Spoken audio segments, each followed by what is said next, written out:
YouTube, welcome back to the channel.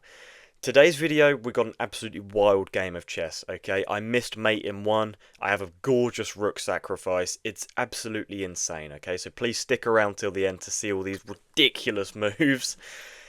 But in this game, I implemented something in which I've not done in a very long time, okay? And that's like actively looking at my opponent's position and sort of seeing how can they minorly improve their position? What is it that my opponent wants in this position, okay? Normally I just play chess off intuition and instinct and just go, right, this feels right, I'm going to go for it. I never sort of actively look at my opponent's position and think, what is it they actually want? How can I counteract it? Is there a subtle move I can play that stops my opponent getting exactly what they want? Because chess is all about ideas, and at my level, people only have one or two ideas. So if you can counteract it, I mean, you're going to do very well. I definitely recommend that you guys implement this into your own games. Just always take a moment to stop and think, what does my opponent want? But guys, if you do go on to enjoy this video, please be sure to smash that like button and subscribe. Stick around till the end. I promise you it gets insane. It's well worth it. Been really appreciating all the support on the channel. But without further ado, let's jump straight into this game. Okay, we get the white pieces for today's video. So we're going to play e4. Okay, we're getting a modern defence, so they're going to fianchetto. I'm still just going to take the centre with like this Scotch variation against the modern. It's a very strange looking position. Probably just bring my other knight now as well. Get like this two knight variation. Strong centre. Okay, so it looks like my opponent wants to prepare for d5, but if they ever play d5, I guess I can just push this pawn. And that sort of negates their fianchetto dark square bishop. Could also go here, so if they push, then takes. Then we could take with the knight or the bishop, but I'm not sure about that just yet. So I might just...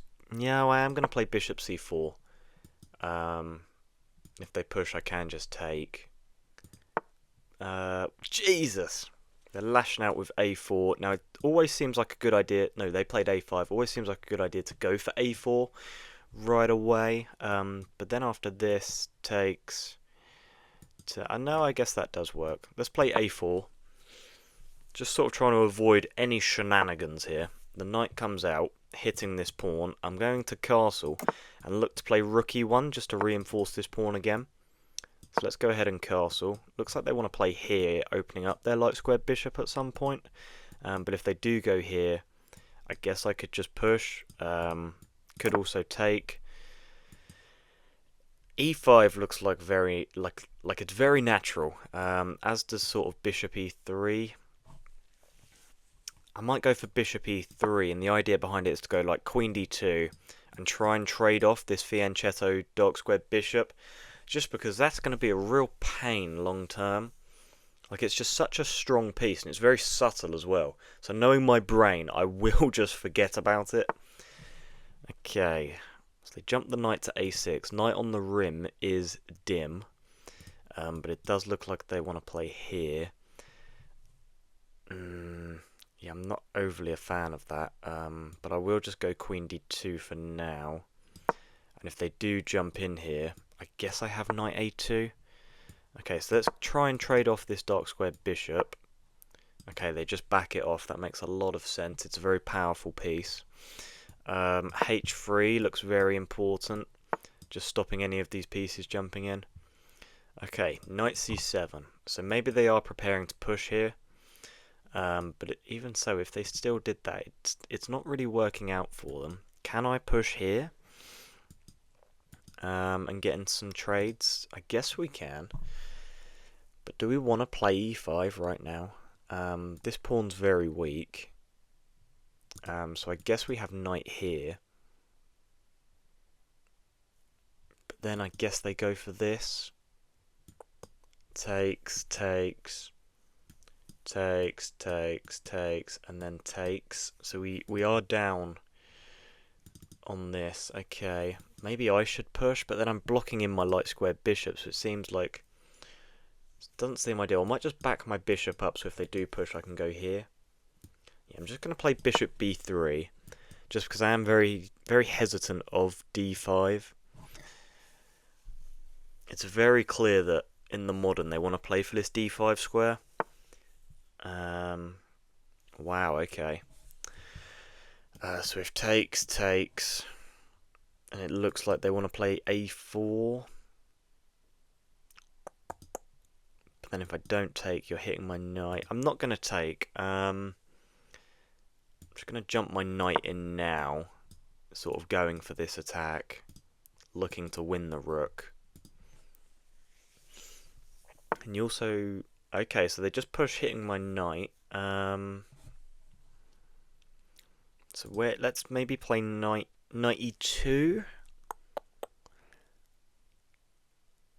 Yeah, knight e2 looks fine, just because you still can't take here, obviously, because my knight defends. I'm still threatening bishop here. It's a very complicated game. My brain is hurting, which is why it's always important to note what does my opponent want from this position. They can't play knight b5, which would look like a really natural outpost if my pawn obviously wasn't on a4, because then you would be hanging a knight, sir. I don't know. It feels like you're really boxed in this position if you are black. The knights are very limited in what they can do. You can't reinforce this pawn. I guess you kind of have to play like here. But then I take... You take... I wouldn't have this because the knight still defends this square. But it's not clear if this is good or not, because I don't know. I would just take it. I think. Okay, so they push the pawn. Can I now go here? And if takes. I guess I'd have to take with the bishop. But if I push here... Oh, it's not clear if this is what I want or not. But I feel like I have to play d5. I feel like this is like very important. If you push, I can take, and then we're just damaging your pawn structure. I know mine is being damaged in the process, but I feel like it's okay for me. Got very active development. Okay, so they opt to take. So I'm going to take back. We have knight here now.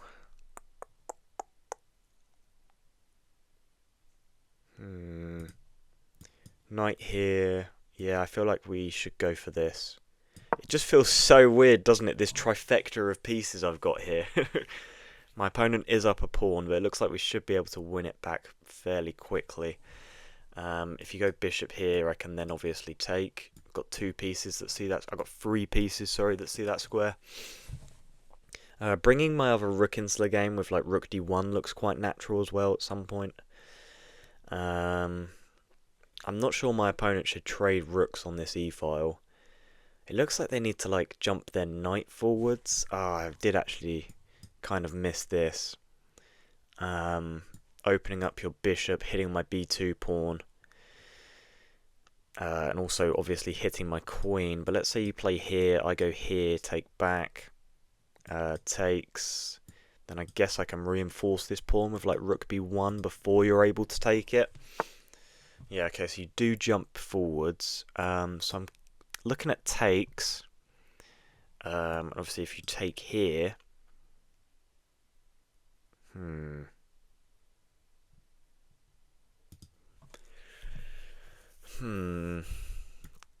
Looking at taking with the rook. Which is kind of insane.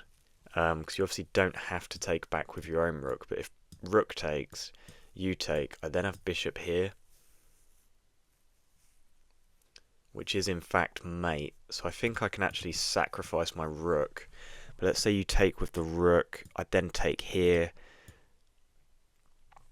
Yeah, so if you take with the pawn, this is mate, right? Yeah. So you can't take with the pawn. Oh, wow. So now if I take here, obviously my dark squared bishop blocks off this diagonal. And obviously my light squared bishop just sees the king. So this is a gorgeous checkmate that my opponent did in fact miss. So we're very happy with that. Let's jump straight into a game review, guys. Okay, so game obviously starts e4, g6, knight f3, g7, and I play this move d4, just sort of developing another piece, taking over the centre. That was my plan anyway. Whether or not we actually I don't know, successfully did that throughout this game is sort of to be determined by the eval bar here. They go for d6, knight c3, so we're just developing all our pieces, taking the centre, and then we get this move c6. Now I know in the modern and other sort of, like the King's Indian for example, I know d5 is such an important square for this pawn. Like the d5 square is absolutely crucial. Even in lines like the London for white, like d5, it's a very heavily contested square in a lot of openings. Here, the only move, well, best move I should say, not the only move, was bishop e2. But we go for bishop to c4. They play a5, so I play a4, which is the best move. Thank you very much. Whenever they push a flank pawn, I always push another one back. I don't know why. It's just like the natural thing to do. Knight f6, so this allows them to castle, so I castle myself. They play bishop to d7, which is a huge mistake if I find the move e5, which I can in fact spoil. I didn't. But e5, and if takes, then I take back, and then where's the knight going? I guess d5 outposted. But after takes, and takes, I'm just up a pawn at this point. It doesn't even want you to take... Oh, it wants you to take with the queen, of course it does. If I had more time to calculate that, I probably would have found that, just setting up this mating threat. And then I guess if they play here, you can just take the queen and then they can't castle anymore. Yeah, and this is just completely winning. Up a pawn. I guess you could even take here and just completely destroy the pawn structure. Okay, so that's actually annoying that I didn't find this move, e5. Instead I played rook e1, still have quite an advantage, they castle. Bishop e3, just trying to reinforce the centre. Knight a6. So initially I thought they were playing for here, and my logic was, okay, I have knight a2 if they go here, so it doesn't overly matter, but turned out they actually went to play knight c7, which makes a lot of sense. So I played queen d2, rook to e8, it actually wanted b5 here, wow. So just kicking my bishop back, I guess. What would happen if I took, they take, and then bishop goes back, maybe? Oh, it actually just wants this line. Of course, yeah. So where does black go wrong here? Okay, so that bishop move's a mistake. It actually wants... Ah, I see. There's a hanging pawn here after I've moved all these pieces. That makes a lot of sense, actually. Okay. But they play rook to e8. I then play bishop h6. It still just wants this move e5, man. I'm actually quite annoyed that I was missing this idea of e5. My idea here, obviously, just trade off this dark squared bishop. But they go bishop h8. Wow, they're actually now meant to play e5 here. So this e5 square, heavily contested. And it wants me to bring my a rook to d1. And then like queen c7. So just a lot of developing moves. They go back. I play h3, which I thought was a good idea, just stopping any pieces jumping forwards. But knight to g5 is the idea, which we do find later on. Knight c7, bishop slides back because I was fearful of this move d5. But they then play b5, which is about 3 moves too late, unfortunately, because I can just take, which I don't. But I play knight g5. They then play b...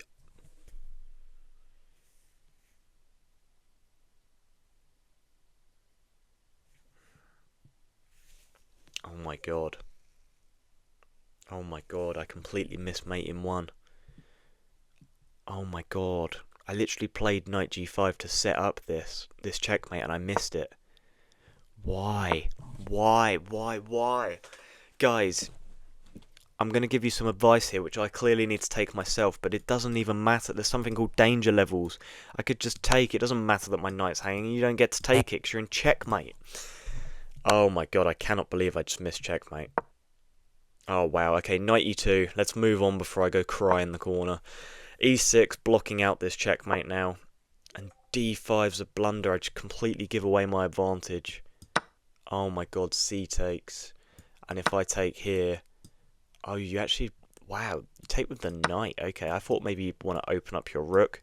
I know you double stack, but I thought that was a worthy trade-off, but I guess not. So yeah, we get into all these trades. Knight f4, again, this is the best move. It's funny how this trifecta is actually working. They then play knight to e4, and then rook takes was a beautiful sacrifice. It's funny how I can calculate this sacrifice, but I couldn't find mate in one. Like, I just went so tunnel vision, it's unbelievable. This looks like a guess the ELO game. Like, I've gone from being a complete moron to an absolute genius. So yeah, rook takes. Oh my god. And we find checkmate. Oh my god. That is absolutely brutal. So here they obviously had to take with the rook. And then I could... Oh, I would actually want knight to d5. Wow, what a move. And then if you go here, I go here. What? Oh, of course, yeah. So queen takes, just threatening this mate. Then I guess you have to play like rook here. Oh my god, no, because the idea is still the same. You'd have to play like rook to e6 maybe. Would that be the move? Just blocking this whole like line? Yeah, but then I can just take, you take. Oh my god, that's so disgusting. That is so disgusting. Oh my god, I'm so annoyed I missed the mate in one, but these lines are absolutely gorgeous. Guys, always look for your checks, your mate in ones. They're pretty important. Oh my god. But guys, this whole idea of looking for what your opponent wants, it's really helped me, I don't know, sort of... Because in chess, it's very easy to find the instant threats and just instantly attack checkmate. I know I missed it here, so it's a bit hypocritical, but looking for what your opponent wants out of the position has really helped me sort of gain elo. Just like little nuanced moves that sort of minorly increase their position, looking at how I can sort of combat that, whether there's better moves. I don't know, just actually taking time to think from my opponent's perspective has really helped me gain elo. So definitely try implementing that into your own game. I'm sure most of you do already. It's a very sort of basic idea, but it's something that I didn't actively practice, so I definitely recommend trying that. But guys, we missed mate in one. We find a rook sacrifice. I mean, this game had it all. Be sure to like, comment, and subscribe. And yeah, I'll see you in the next one, guys. Goodbye.